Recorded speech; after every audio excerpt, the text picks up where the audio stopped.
என்ன ஒரு சேலையை வளர்த்துவேன். ஐயா கவனிச்சாரு. நில்லு. ஏய், மரியாதையா போதியா இல்லையா? இல்ல தோலை உரிச்சு மத்தால் தட்டுடுவேன்.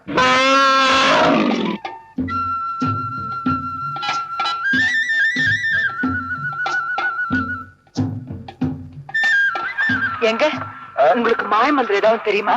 என்ன பார்த்தா பூசாரி மாதிரி இருக்கு. இல்ல நீங்க சொன்ன உடனே அந்த யானை பூனை மாதிரி போயிட்டு அதனால கேக்குறேன். அது நான் தான் முருகன். மகனோனிட்டால் அது நடந்து விட்டால் இங்கு யானைகள் யாரையும் சொல்ல மாட்டார். உண்மைதாங்க. ரொம்ப நன்றி. நன்றி. நான் போயிட்டு வாங்க வாங்க.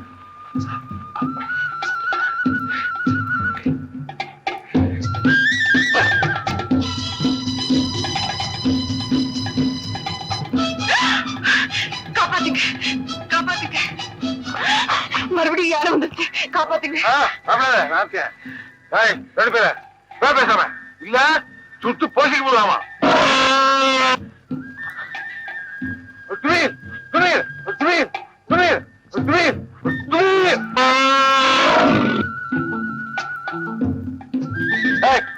என்ன அண்ணன் நடக்க ஓடு.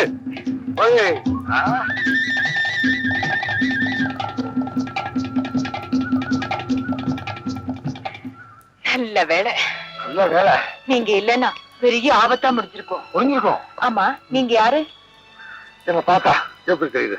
வீரத்தை பார்த்தா வேட்டைக்காரனாட்டம் தெரியுது. கடமை உணர்ச்சியை பார்த்தா காவல்காரனாட்டம் தெரியுது. ஆமா, உங்க பேரு? சுருக்கமா சொன்னா ராஜு, விளக்கமா சொன்னா ராஜகுமார். நீ எப்படி வேணாலும் கூப்பிடலாம். உன் பேரு? சுருக்கமா சொன்னா விஜய், விளக்கமா சொன்னா விஜயா. நீங்க எப்படி வேணாலும் கூப்பிடலாம். அப்படி போடு. ஆமா, உங்க ஊரு? இதே ஊரு. வீட்டுக்கு ஒரே பிள்ளை, அப்பா அம்மா கிடையாது, அட்ரஸ் உண்டு. உங்க ஊரு? மெட்ராஸ். எங்க அப்பாவுக்கு நான் ஒரே பொண்ணு. சீசனுக்காக இங்க வந்திருக்கோம். ஓஹோ, வரேங்க. போயிட்டு வா. சரி. ஆமா, அடுத்த சீசனுக்கு வருவீங்க? கண்டிப்பா. கண்டிப்பா ஆகுமே. இயற்கை காட்சிகள் எனக்கு ரொம்ப பிடிக்கும். ரொம்ப பிடிக்கும். யானையை கூட பிடிக்குமே. யானையை கூட போங்க.